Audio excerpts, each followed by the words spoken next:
Hi everyone, welcome to the This is New Zealand webinar. Thank you very much for listening in. My name's Rachel Beattie and I'm the Candidate Manager for New Zealand Skills in Demand, and I am Kiwi, but I'm based here in London.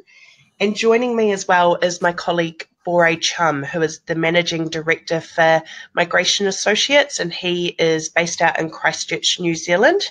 And today what we're going to be doing is just talking to you about life in New Zealand and the New Zealand lifestyle. We do have a bit of a schedule that we're going to work to. So firstly, we'll be giving you an overview of New Zealand, which will take around 30 minutes. Then I'll be speaking to you about how to get a job in New Zealand, which will take around 10 minutes. Next up, Bore will be speaking to you about the very important New Zealand immigration process. And then what we'll do is we'll follow up with a Q&A session, so you can ask any questions that you've got about the process, and we'll give around sort of 5 to 10 minutes for that. Okay, but we'll get started with the presentation. So New Zealand in numbers. Now, depending on where you come from, population-wise, you might be heading to small little old New Zealand. Our population is 4.7 million, which isn't very big. It's very nice, lots of space. About 1/3 of the population live in Auckland, so that's by far our biggest city in New Zealand. And we have quite a good mix of cultures out in New Zealand. So a bit of a breakdown for you. Around 71% of our population is European. And then we have around 14% of Indigenous Māori, around 11% of Asian. So for us, that's Chinese, Japanese, different cultures like that. And then around 7% is non-Māori or Pacific Islanders. So as you can see there, like, New Zealand is quite a multicultural country. We're very welcoming of new people coming to our country. It's nice. You get to experience a lot of different cultures in your day-to-day life out in New Zealand as well.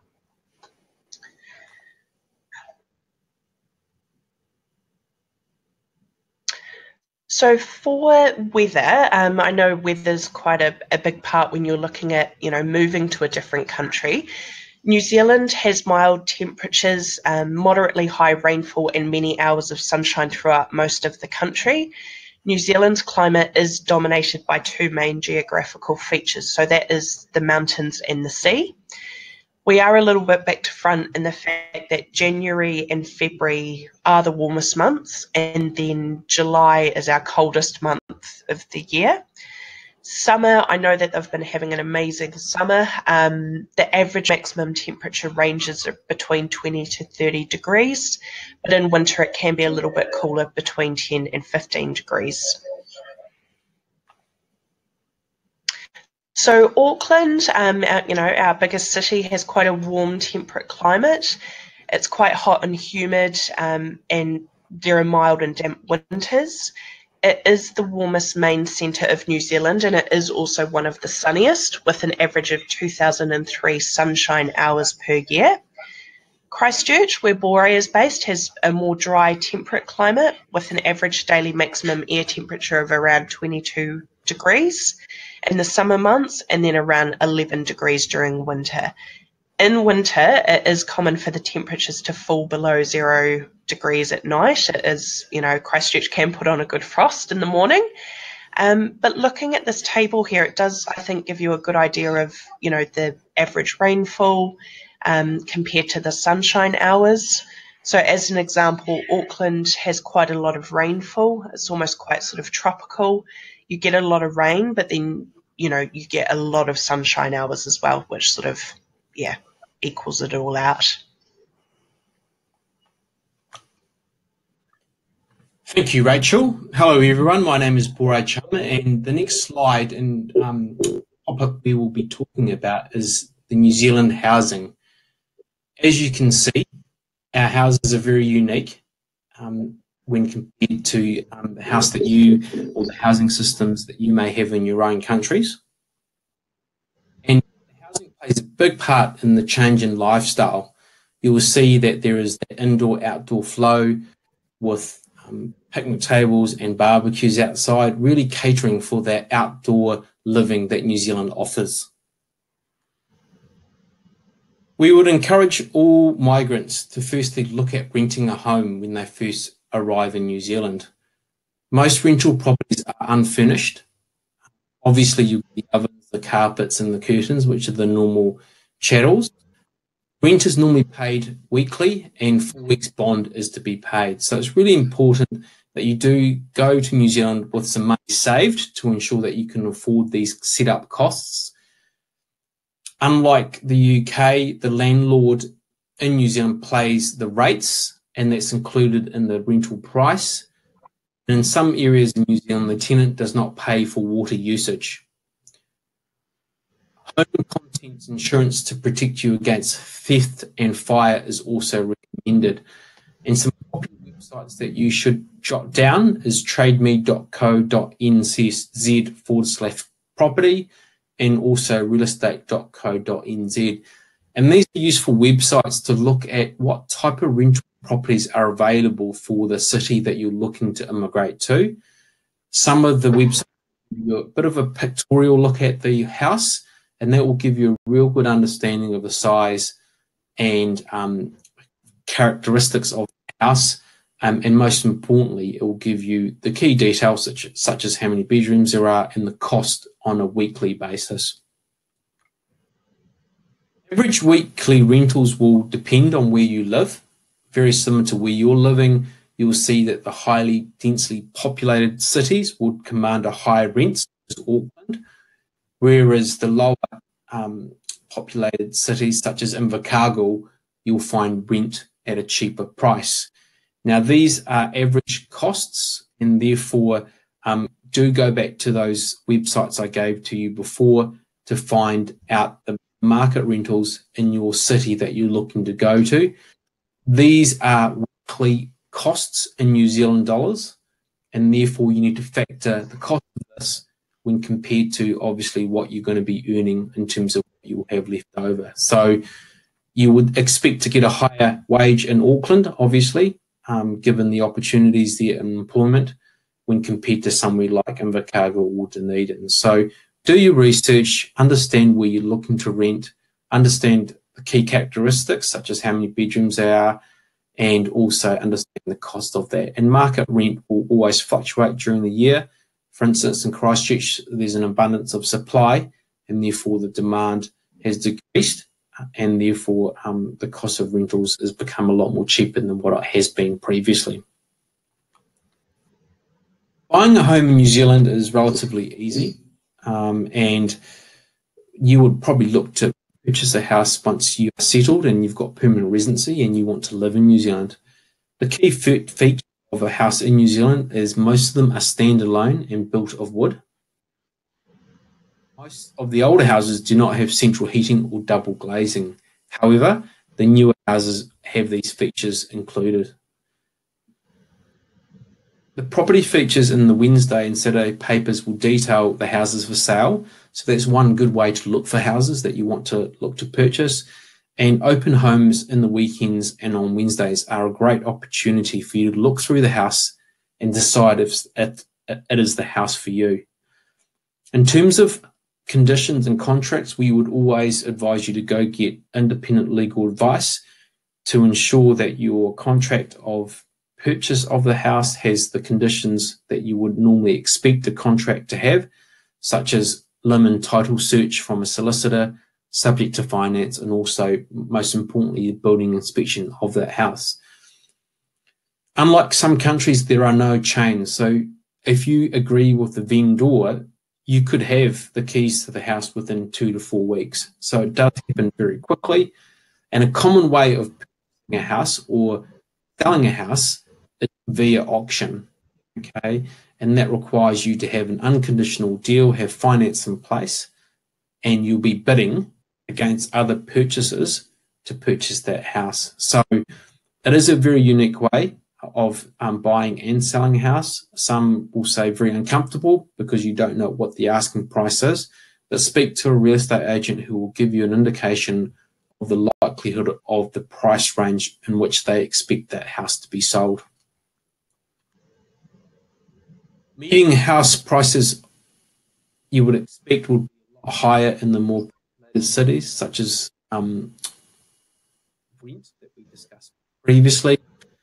You'll see that Auckland's median house price is over $850,000, and you would expect that given the most populated city.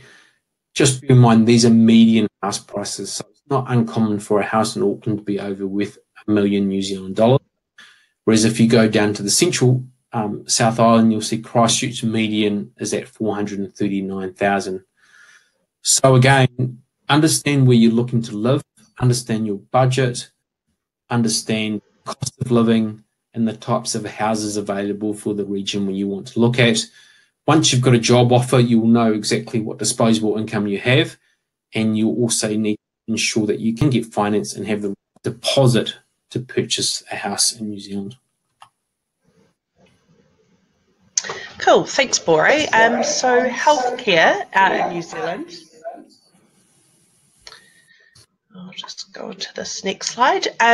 So New Zealand public health system does provide free public hospital treatments, healthcare during pregnancy and childbirth, and it also does subsidise on GP visits and prescription medicines.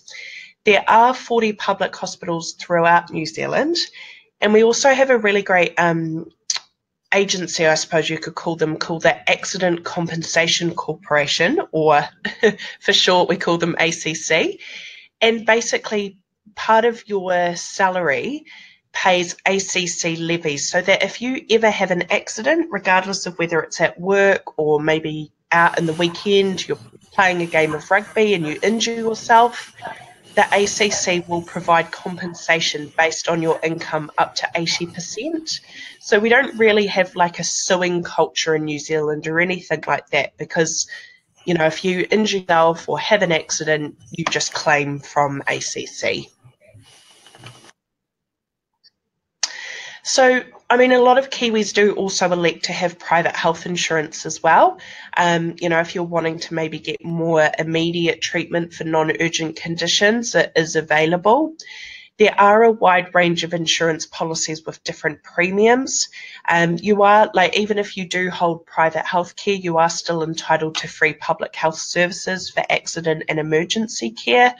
So, you know, it's really up to you what you decide to do. Healthfunds.org.nz for information on providers is a really good website to have a look and, you know, just get a bit more information.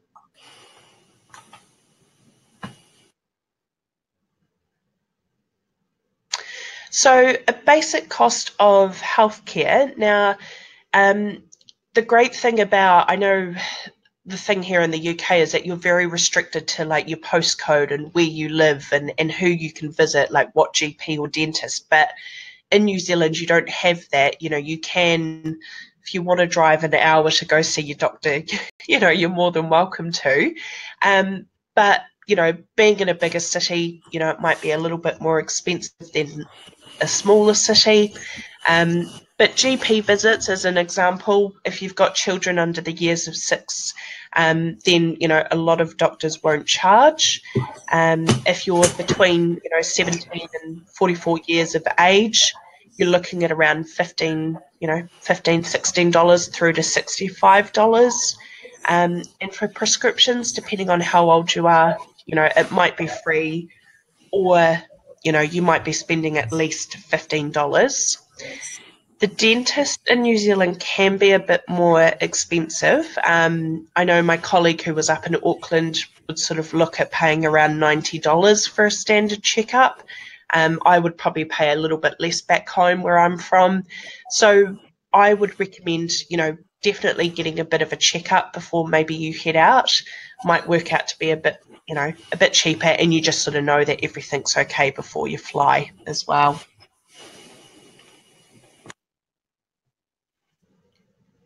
The education system in New Zealand is well renowned for the positive results children get both at primary school and secondary school.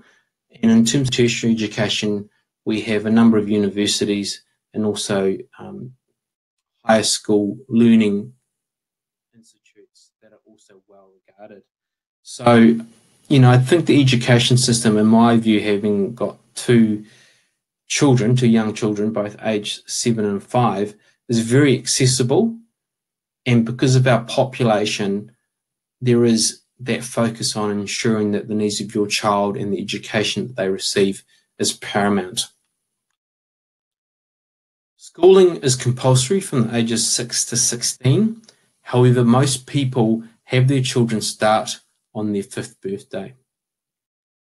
We have education that is provided by the government, which is the state schooling system, and that runs from years 1 to 13, and that's NCEA, which is the curriculum. Okay, we have public education, which is paid for by the state, and we also have private education, which is paid for by the families and individuals. So, from my opinion, in terms of the people that I went to school with, and the people that you know, I obviously socialise with, you know, the difference is the cost, and I think the standard of education, both state and private, is at a very high level. So it's really your decision on whether or not you send them to public schooling or private schooling, as it probably is in your country that you live in. In New Zealand, we do have certain zoning for regions in the city. So if you live in a particular area, you will have a right to register your child in the school that you're looking to send your children to. So that zoning may affect the cost of housing. And again, as alluded to in the slides before, some certain areas may mean that house pricing may be a little bit more than the average cost that I had indicated in my previous slide. So do some research. I think once you're in New Zealand and you're renting initially, you'll get an idea of how the zoning system works, etc. Our term dates run from the end of January to mid-April. That's term 1. Term 2 is late April to the beginning of July. Term 3 is mid-July to mid-September. And the challenging and tiring term, which is term 4 for the kids, is from mid-October to mid-December. We generally have a break for the kids from mid-December all the way through to the end of January or early February. And at that point of time, you know, most New Zealand families are going on holiday and enjoying a bit of sunshine and some relaxation. You'll find that a lot of employers would expect you to take your annual leave during the Christmas period, and that works quite well because you get to spend that with your children. Primary school runs from year 1 to year 6, and intermediate school runs from year 7 to 8. High school is from year 9 to year 13. You'll find that in rural areas, you'll see that all 3 will be included in a school, whereas when you move into the cities, you may only have a school that's primary as such, or primary and intermediate. So, you know, it really does depend on your locality and where you're sending your kids to school in terms of the makeup of that school. We do have a curriculum in New Zealand, and that is NCEA Level 2, which is equivalent to, if you're living in the UK, GCSEs, grades A to C, and we have NCEA Level 3, which is equivalent to A levels in the UK. As alluded to before, some schools in rural areas will combine all 3 in one location. We have 8 universities and 20 polytechnics and institutes of technology. Once you're a permanent resident, the government will subsidise your education and tertiary education, and also student loans will be available. Because of our population in New Zealand, I find that access to university and tertiary education is relatively easy in terms of qualification requirements. Obviously, if you're looking for medicine, there's a high threshold that you need to meet in terms of your marks. But generally, because of the population, you'll find that not only is tertiary education accessible, but it is very affordable when compared to other countries. So, for instance, A student loan for the first full year full-time of an arts degree is around 3,000 New Zealand dollars when compared to 2,000 New Zealand dollars for a medical degree. So if you do those sums and compare them with your university at your school, you'll see that New Zealand has a very competitive cost of education, and I would argue an education system in tertiary education which is very accessible. Some useful websites for you to look at in terms of childcare and also parental leave, etc., are these 3 websites. Out of those, just bear in mind you will be sent this link to this recording, and you can go down if you missed them.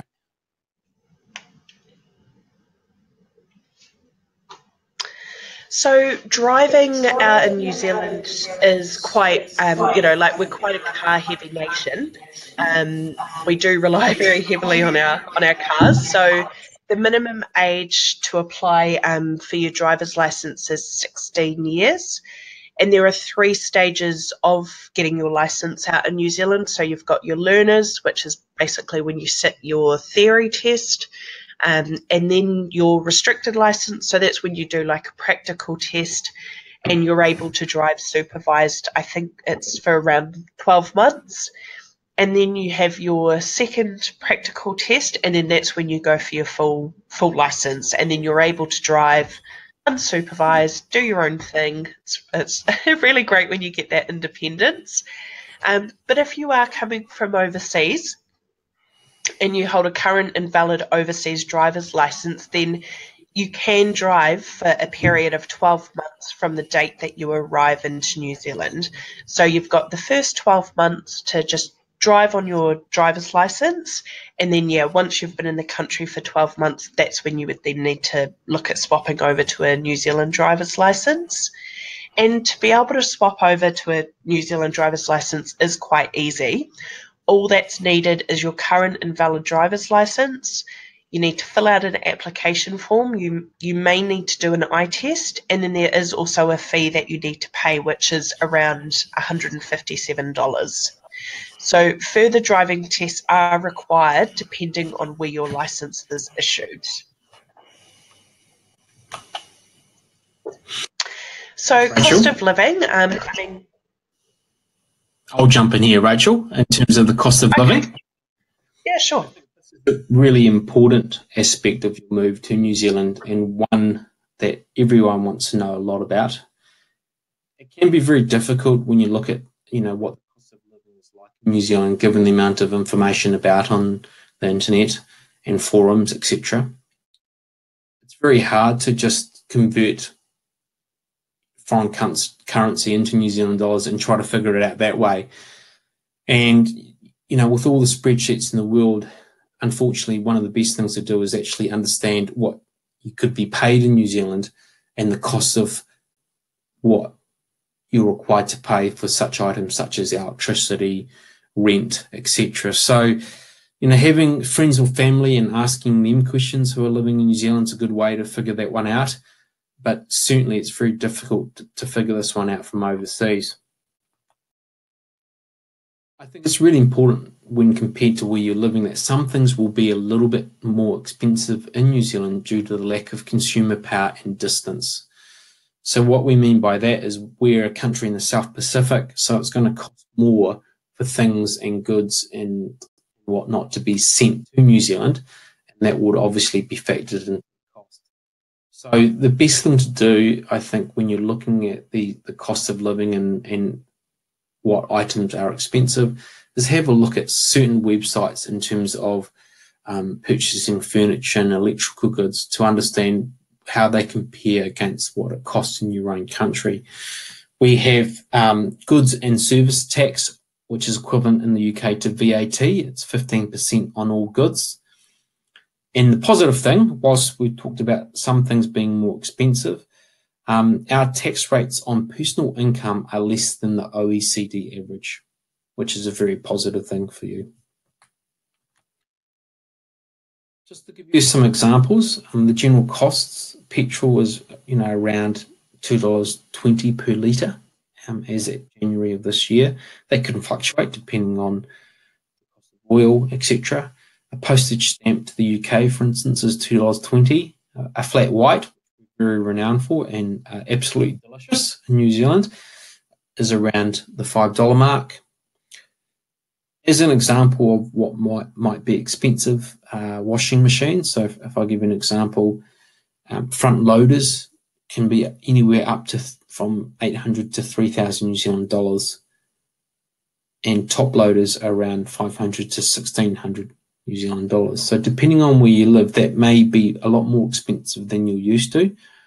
Conversely, televisions are a lot cheaper in New Zealand, I think, when compared to other countries, and you'll find that a 40-inch TV will cost you anywhere between $600 to $1,000 depending on the make of the television.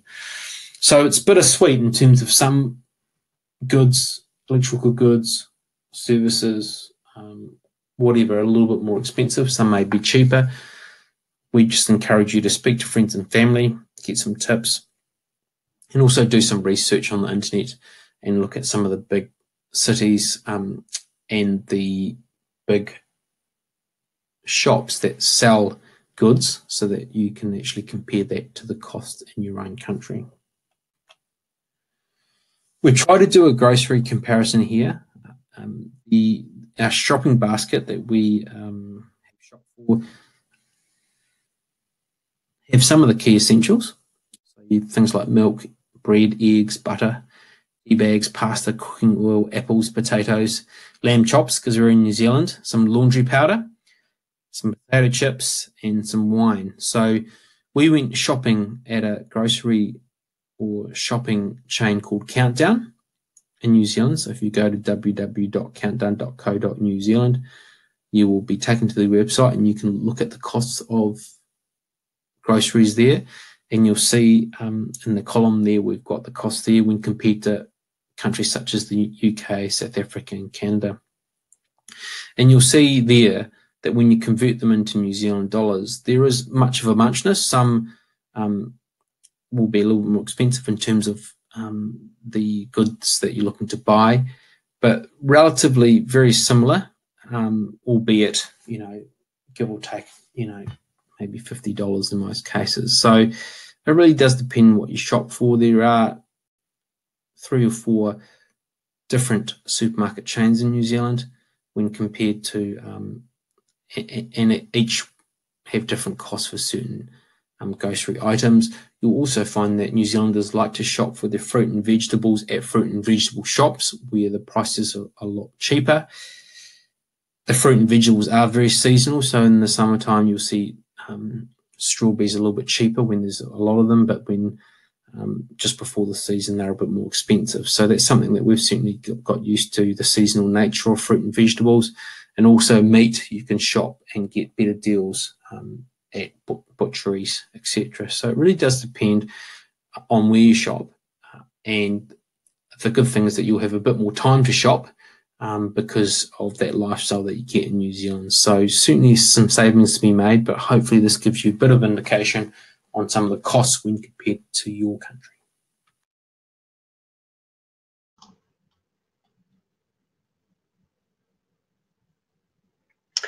Thanks, Bore. So why move? Well, New Zealand's a great place, and we've got a few stats for you about, I guess, why New Zealand's so fantastic. So in the 2017 Mercer Quality of Life Survey, Auckland was ranked number 3, and that was based on 39 factors including housing, recreation, education, and political environment, which I know for a lot of people currently is, really important to them. In the 2017 Mercer Cost of Living Survey, Auckland went number 61, where the most expensive city is ranked number 1. And just to give you, I guess, a bit of a guideline, Sydney's around number 24, Wellington was number 86, and then London, where I'm based at the moment, is number 29. But another also great thing, and I think one that's also really important as well, in the 2017 Transparency International survey, New Zealand was rated joint #1 with Denmark for the least corrupt country in the world. So a lot of good reasons there why, why New Zealand should be a place that you move to. Another few reasons as well. I'll quickly go through some of them. Economy and jobs. There's been a recent job growth. It's expected to continue. There are 72,000 more people employed now than there was a year ago, and an additional 153,000 people are forecast to be in work by mid-2019. Bore touched on it as well. The education system's really great in New Zealand. 15-year-olds are scoring ahead of those in the UK in reading and maths. Population, I talked about it at the start. Our population is quite small compared to the 63, 64 million in the UK, and only 5% of our population is humans. So, a lot of space, space to just get out and enjoy the lifestyle, and you're not sort of bumping into people all the time. And I guess just innovation as well. We were the first country in the world to give women the right to vote. We've had women in, high positions of power. And we're just, I think, a very forward-thinking country, which is, another great reason why you should move out there. Thanks, Rach. I only echo Rachel's comments there. Just to give you a quick understanding, we lived in the UK for 10 years. We are Kiwis, and we've come back to New Zealand. We've lived here 2 years now, and I've got a 5-year-old and a 7-year-old. And the whole concept of lifestyle is we can talk about what is the lifestyle, but once you live the lifestyle, you really understand that. And the lifestyle can be anything from having a bit of space to enjoying the outdoors, to enjoying your kids, knowing that your kids are getting a great education and are safe, knowing that the social, political environment is safe and stable, so that the economy can grow, and that that there is an employment, which is really important for you and as a family. So, we enjoyed our time in the UK, but I can say that I can put my hand on my heart and say that the move back to New Zealand has been the best thing that we've done for our family, because truly our lifestyle is a lot better than what it ever was as a family unit in the UK. And I think what's really exciting is the infrastructure, the construction, and the booming economy that New Zealand has when compared to the rest of the world. So it's a really good time to be looking for work, and we certainly wouldn't be doing what we're doing in this presentation because New Zealand is crying out for skilled migrants. So it is true, no matter where you're living in New Zealand, you are approximately 15 minutes from somewhere beautiful. Okay. And Roger Stone, who was a previous client of ours, and he and his family moved over to New Zealand in July of 2002. He's now purchased a piece of land and built his own house. He was from the UK, and he states that we are about 30 minutes drive from the beach and just over an hour from the ski and mountains. So, New Zealand has this work hard, play hard mentality because we have the landscape and the opportunities to have that work-life balance and enjoy the outdoors, and that will extend to spending some really quality time with you and your family and having that lifestyle. So, this slide is to give you a really good snapshot of what it's like in that Christmas period, that period that the kids are on school holidays and you're away from work, hopefully having a technology detox, no emails, etc. You probably won't own a boat soon, but you probably know someone that owns a boat, so you'll definitely want to get on with them, and you'll be looking to enjoy that outdoor lifestyle in the Batch, which is a holiday home, and also the outdoor dining in terms of the barbecue. And for me, these photos remind me of what it's like in the summertime, especially even this summer. We've had fantastic weather, and for me, I look at it and it just looks relaxing, enjoyable, and that is the New Zealand lifestyle. So, once you get here and you settle, and just bear in mind it might take you 1 or 2 years to settle, this is the sort of lifestyle you'll be looking to achieve for you and your family. And hence why I moved to New Zealand, is for that better Kiwi lifestyle. Great, thanks, Bore. So I'll be speaking to you now about how do I find work in New Zealand, and I guess what's involved in the process, and how Skills in Demand may be able to help with your job search.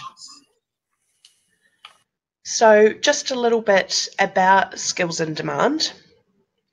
So we are a New Zealand-based company, but we also are based here in the UK. So my colleague Susanna Dyson and myself, we're here in London. We're both Kiwis, and we basically help you find work in New Zealand.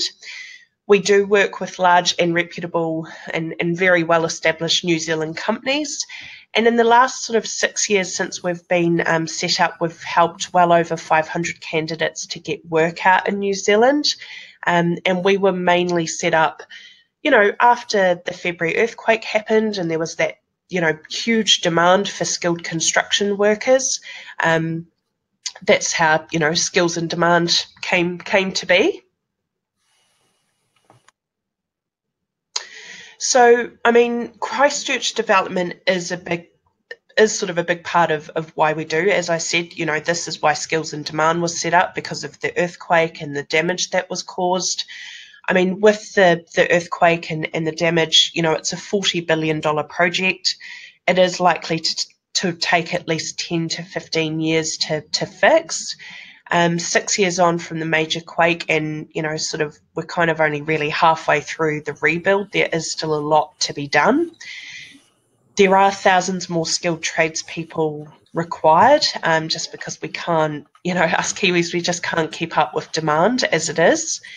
The central city is to be largely redeveloped and rebuilt. There have been a lot of sort of key anchor projects and precincts going on. I know that they're sort of wanting to rebuild the city and give it a great new vibe and attract a lot more people into this, the city centre. And, as well as it being sort of commercial, domestic, there were a lot of residential houses that were damaged in the earthquake as well. So they're wanting to build, thousands of new homes in the next 5 years as well. And there has also been massive repairs, and I know it's ongoing as well, to horizontal infrastructure. So, all the drains, pipe work, all the roading, that all needs to be repaired as well. So it's quite a big job that they've got ahead of them. In saying that, though, it's not all in not all in Christchurch. There is a lot of work going on in Auckland and Tauranga in particular, just because they have such a huge growing population. Residential and commercial building consents have reached their highest annual total in over a decade. The growth in residential activity in Auckland is particularly encouraging, as it forecasts that in 2017, more homes had been built than ever before, which is just, for the biggest city in New Zealand, that's just incredible. I know for Tauranga in 2017, they just had, the amount of building consents that they had, it was just incredible. From October to December, the residential and commercial building consents totaled 541 and were worth, close to $230 million, which, for Tauranga's economy, it's incredible. So there's so much work that needs to be done out in New Zealand. It's not just purely Christchurch. So what you're probably thinking is, what do I need to do to get a job? So for us to be able to help, we need an up-to-date CV from you. And if you need a New Zealand CV template, we can certainly send a copy of this out to you. That's no problem. We also like to get a bit of background information, so we get you to complete a CBD, and that basically just gives us an idea of who's travelling, when are your, where do you want to go, what are your time frames and plans, and that, just as much information as possible. We also ask for written references from former employees, and clients and their contact details, and we also do verbal references as well. We also get you to send through electronic copies of all your qualifications, and we also get a Skype username from you, because instead of having to fly out to New Zealand, if we can help with your job search, then we just set you up with a Skype interview. And probably the most important part of the process, and this is where it's great that Skills in Demand have a good working relationship with Migration Associates, is understanding and starting the visa process. You need to understand what your visa options are, and that's what Bore will touch on in the next few slides. So the Skills in Demand that are across New Zealand, that Skills in Demand as a company can help find work for, are listed here on the slide. So we are very construction focused. So we can help, carpenters, bricklayers, electricians if you've got your New Zealand registration, ceiling fixers, all sorts of roles. If you're a little bit outside of these roles, feel free to get in touch, because it might be something we can still help with. Otherwise, if we can't help, then I do recommend having a look on seek.co.nz and also trademe.co.nz. They're our two main job hunting websites out in New Zealand. A lot of Kiwis use them when they're hunting for roles. So I would definitely recommend having a look on those websites if we can't help with your job search. So the process about, heading out to New Zealand and getting a job, learn about New Zealand, decide that this is what you're committed to doing. And I guess, if you're listening into this webinar, congratulations, you've taken the first step. Talk to people as much as you can about the process, and, find out what they did and what they thought, and overcome any potential issues. It's not just as easy as sort of packing up and making the move. Do you have a house to sell or rent out? Do you have a business to close down? Do your young children know about the move, and are they happy with it? Just make sure that everyone's sort of aware of what your plans are, and that everything's going to be all okay. Work out when you want to arrive in New Zealand, because most Kiwi employers, once you've had a job offer, they like you to be out in New Zealand within 3 months. So obviously you sort of want to work to those time frames and have a good idea of when you want to arrive. Another thing that makes my life easier is gathering all your documents that we need and sending them through as quickly as possible. Even if you're still a couple of months out from making the move, the sooner we've got your documents, we can just keep them aside, and then they're good to go when we set you up with your interview. And also get your working holiday visa or engage with Bore and his team at Migration Associates. If you may require a permanent job offer to apply for a work visa. So it's good to be talking to us about the job side and then also dealing with Migration Associates at the same time. And, we do have some partners as well that we work with, so we can send you their details too. So they can help with, foreign exchange and sending your money over to New Zealand, and also shipping. And, if you've got a house, household items that you want to send, they can help you with that as well. And then I guess, after all of that's been done and you've got your job offer and you've got your visa, the best part, I think, is being able to book your tickets and get on the plane to a better lifestyle and opportunity out in New Zealand. Thanks, Rachel. It sounds very simple, the process, but I can tell you now that that whilst the lifestyle here in New Zealand is available and here waiting for you, there is a lot of work on your end. And I think the most important thing is learning about New Zealand. It is going to be the biggest decision that you make for you and your family. And I think attending this webinar is that first step. We have people who have attended our webinars and our physical seminars who, within a year or even some cases 2 to 3 years, end up making the move. So don't be too worried if, your timeframes are longer than, say within 6 months, it's important that you're doing what you're doing and doing as much research about the process. Feel free to ask any questions to Rachel and her team about the job search process. I can reiterate that our economy is booming at the minute. Our unemployment rate is less than 5%. And if you're not in occupations in construction, I can assure you that most of your skills will be in demand because of the flow-on effects you have in the economy in terms of work in all sectors. So it's a really, really good time to be looking at getting a job. And that leads into a really important part of this presentation, and that's to talk about the New Zealand immigration process. And it is important that you do have a job offer, because in most cases that job offer is the vehicle for you to getting a work visa, and if you wanted residency, a residency visa for you and your family to live and work in New Zealand.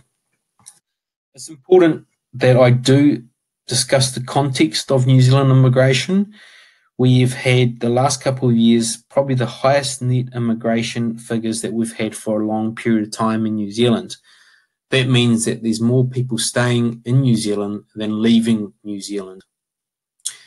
Labour, our government, have been voted in at the end of the year, and one of the key election pledges was to drop the number of people entering New Zealand. Okay, and one way to do that is obviously to tighten the regulations and policy. Okay, so right from the outset, it's very important to understand your eligibility and whether or not you and your family can make the move to New Zealand. Because once you've established that New Zealand is where you want to be, the next step is to understanding whether or not you can actually make this dream become a reality. Just a little introduction on Migration Associates. We are based in the UK and in New Zealand. We have 4 licensed advisors giving immigration advice, basically in terms of eligibility and also helping with the visa process itself. We have assisted in our time over 2,000 families and individuals to live and work in New Zealand. We are specialists in New Zealand immigration because that's all we specialise in. And we have a strategic relationship with New Zealand Skills and Demand. It is job-led immigration, which means that you do need that job offer. And we're proud that over the years in our efforts to provide a good service that we were made finalists for the 2017 Immigration Advisor of the Year. So we do take a lot of pride in the work that we do and the assistance that we provide to our clients, and it's very nice to know that we've been recognised in New Zealand for that hard work and diligence that we've provided to our clients over the years that we've been operating. So something that we're very, very proud of. It all starts with the New Zealand visa evaluation, and this really determines your eligibility. So the first step is to complete our online visa evaluation form. Okay, and we will look to contact you and provide you with a New Zealand work visa evaluation and or an evaluation under the skilled category. Like I said, it's very important to understand your visa eligibility, and your visa eligibility is dependent on your personal circumstances. Now, there are a lot of forums out there, there's a lot of information online. Just because Joe Bloggs next door to you has got his visa in 2 months doesn't mean that you'll get your visa in 2 months. It really is a case-by-case basis that visas are granted by Immigration New Zealand, and it's very hard to apply your circumstances to people on forums, etc. So it's very important you understand your visa eligibility given your own personal circumstances. In the evaluation, we'll confirm what visa you and your family can apply for. We'll confirm the cost and the timeframes. And for those of you, who've got occupations that New Zealand Skills and Demand can assist with, we will provide an immigration report to New Zealand Skills and Demand, just confirming your eligibility for a visa. That report is used by New Zealand Skills and Demand to give confidence with their clients that they're working with that you can indeed meet the visa criteria. I'm going to go through the visa types very quickly and just give a quick overview. Okay, and I will start with the skilled migrant category. This is the category that you and your family can get residency. very good visa to get in terms of having the right to permanently live in New Zealand, and at some later point qualify for New Zealand citizenship and then hold a New Zealand passport date. This visa category has been the subject of a lot of change in the last 12 months on the basis of what I discussed previously. When immigration policy gets tighter, the policy changes, and therefore it's important that you understand that the government are making it more difficult to get a visa on the basis of them looking to decrease numbers of those who enter New Zealand. Under the skilled migrant category, it's points-based. You get points for qualifications and work experience and other categories. So we will go through that with your evaluation in detail, what points that you can claim. In most cases, it is dependent on a skilled offer of employment. The visa is available for those aged between 20 and 55. You need to meet the character and medical requirements. In order to meet the point score, you need to meet 160 points. This was previously 140. So as you can see, it has risen. And the selection criteria to obtain an invitation to apply is done on a weekly basis. Okay, a fortnightly basis. We'd only lodge your expression of interest, which if we thought you would get selected. Okay, there is a cost to lodging your expression of interest, and we certainly wouldn't be incurring any cost to you if we didn't think that you would get invited to apply, having submitted your EOI. The process, you're looking probably anywhere between 2 and 6 months. Okay, and as alluded to before, things have changed. You're probably asking the question, if it takes 2 to 6 months, how are you going to get to New Zealand quickly to start work?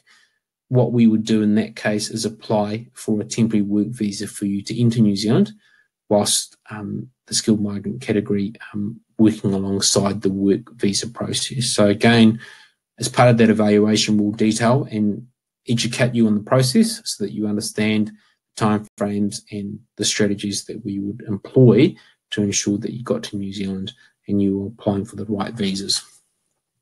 Another way to get residency is through the work to residence visa category under the accredited employer talent policy, which is one of the most common ones. You need an offer of employment for 2 years or more. The employer must be accredited. So Immigration New Zealand have a list of accredited employers, and if they are accredited and you meet certain requirements, you can apply for a work visa. You must be earning 55k or more based on a 40-hour week, meet the health and character requirements, and once you've worked for that accredited employer for 24 months, you can then apply for residency. So there is a pathway to residency there, and it's a different pathway than the skilled migrant category visa that I discussed previously. Okay, this temporary work visa that you'll get for 30 months will be approved within 15 working days. So just to be clear, once you've worked under that temporary visa for that accredited employer, after working for 24 months, you'll be able to then apply for residency. As discussed previously, in order to get to New Zealand quickly to appease your employer who is desperate for you to start, we would apply for a work visa under the Essential Skills Work Visa policy. You need an offer of employment from a New Zealand employer. You must have qualifications and work experience related to the role. There must be no New Zealand citizens available. That's the test. Again, you have to meet the health and character requirements. The validity of your work visa would depend on your skill level and occupation and location. So generally, they're either 1, 3, or 5 years work visa, and would go through to explain what you're eligible for. Now, if you're working for employer A in New Zealand and you get a job offer with employer B, you can vary the conditions of your work visa to allow you to work for employer B. So I guess I'm not saying, what I want to confirm with you is that you can move around on an essential skills work visa once you arrive in New Zealand. You're not, you're not required to work for that employer forever. Okay, so if you do get another job, you can vary the conditions if approved by Immigration New Zealand. This work visa is approved within 20 working days. So again, very quickly. So like Rachel said, you are really expected to be in New Zealand once you've got a job within 2 to 3 months. So the process can go through relatively quickly. For those of you under 31, certain countries have a working holiday visa scheme. I've just given you the example of a British citizen under the age of 31. He or she will be eligible to apply for a working visa with a duration of 23 months to 12 months. During that stay, the purpose is to holiday. Work can only be done for 12 months on a fixed-term contract during the working holiday visa. Once you are in New Zealand on that working holiday visa, you can convert into a work visa or residency once you're in New Zealand. So you'll find that a lot of people use the working holiday visa as a stepping stone to come to New Zealand with the right to work, obtain work, convert into a work visa, and at a later stage, convert into residency. Okay. With the working holiday visa, you can work in any occupation and you can travel the breadth of New Zealand. And you'll find that it's approved within 2 to 5 working days. So it's a very good work visa to be applying for if you're under the age of 31 and your country has a scheme with New Zealand. And like I said there, it is a means to convert into other more permanent visas for you to live and work in New Zealand permanently. So a really good visa that we would recommend if this applies to you. So it's really important to have an immigration strategy, understand how the visas can work together, and we can help with that immigration strategy.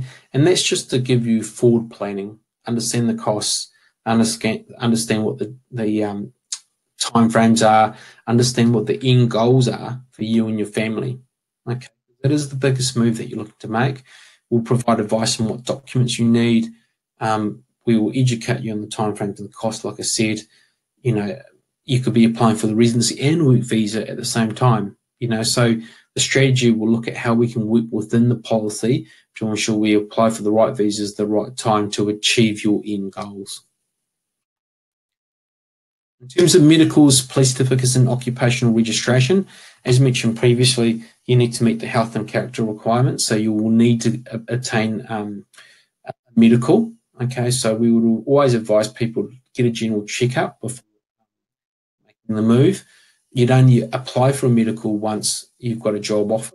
They're only valid for 3 months before your visa application.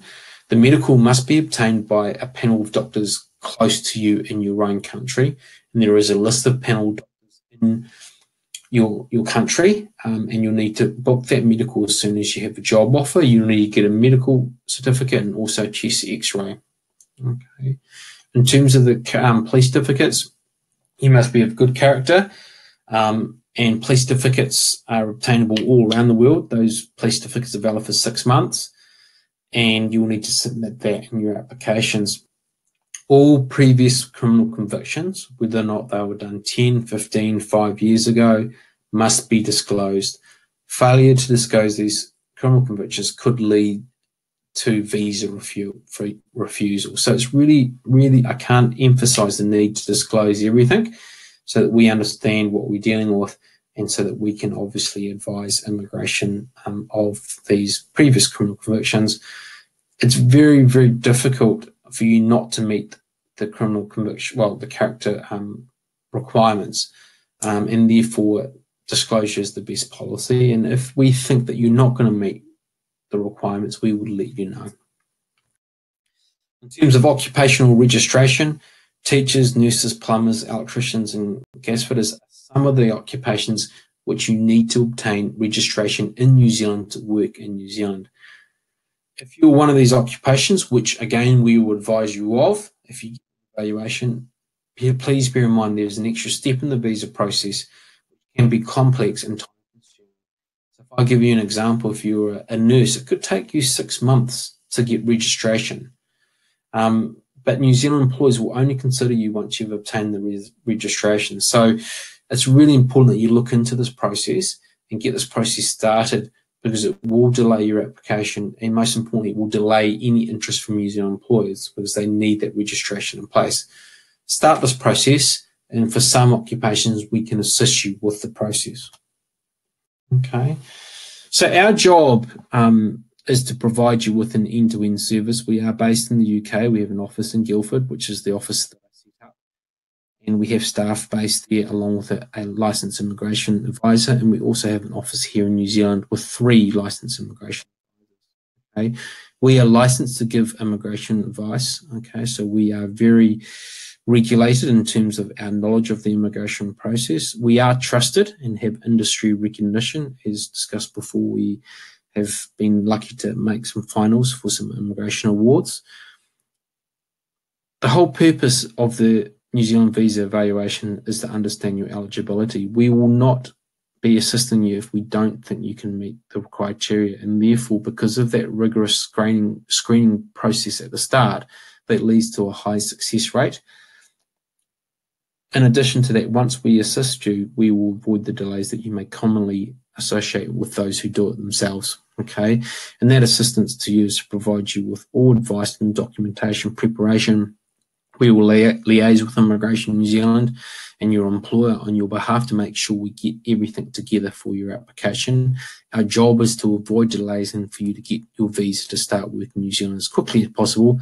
And most importantly, for you to make the key decisions like booking flights and things like that. So the quicker you can get the visa, the better you can be prepared for this move. Like I said, we will create an immigration strategy with you. We understand and we know what the paperwork that is required by Immigration New Zealand. And because of this process and understanding, we will save you time and money and limit the stress levels. It is a stressful process, you know, packing up and moving across the world. And we want to make this as less stressful as possible. Even if we're assisting you, there will be stress levels because there'll be certain documents that we will need. And if we don't get those documents, we'll let you know, because we need to push you along to get the process started to minimize any delays. Okay, and I think with the context of New Zealand immigration as it is in terms of policy and legislation, there will probably be upcoming changes in immigration and policy in 2018 given the new government, and it's important that you are abreast of all these changes if you have assistance from a licensed immigration advisor. Remember, it's the most important thing that you'll be doing for you and your family. And it's important that if any changes come about that may affect your eligibility, you need to know about these changes and how that affects you in order to plan this move to New Zealand. So pretty complex stuff. For some of you, it will be a walk in the park, but for some of you, it will be a lot different in terms of the pathway that you go through. And we're here to assist to make sure that you can get to New Zealand. Once you're in New Zealand, our office here is available to field any questions or queries regarding the process once you get to New Zealand. So we're here in New Zealand, we're here in the UK in terms of that's where the office was set up originally, and we provide an end-to-end service for our clients utilising our services. Okay. Book a visa consultation with us, understand your eligibility, have all your queries addressed before making the biggest decision that you will make. So we're happy to do this. Just get in contact with us. Discuss this with you. Really important for you guys to all get information, and luckily with all the social media, information is available at the tip of your fingers. So like our Facebook page, have a look at our Twitter page, and have some photos on interest. Incidentally, New Zealand Skills Demand have also got a very social active social media page, and just get as much information as the key to make decisions for you. Okay, so that pretty much wraps up our presentation, and what will follow now is a Q&A session, whereby we would ask you to ask questions on the chat room, and we'll do our best to actually catch up. We will, from this webinar, we'll email you with more information and suggested tips on the next steps. What I would encourage you to do is send your CV and CPD to New Zealand Skills Demand, and again, you'll have our details. And I would encourage you to complete our Migration Associates online form. I know there's a lot to take in from the seminar. I'm glad that you're able to attend the seminar, and with a little bit of assistance and guidance, hopefully you can make that move and get that better lifestyle in New Zealand. So I think from here, we'll start off with the Q&A section. if you have to hurry and get to another appointment, or you have limited time, please do email us. We'll provide our email addresses in the chat room. Feel free to get in contact with us and we can deliberate with you at a later stage. So on behalf of myself and Rachel, thank you very much for attending this webinar. This presentation now will conclude, and we'll move on to the question and answers part of the webinar.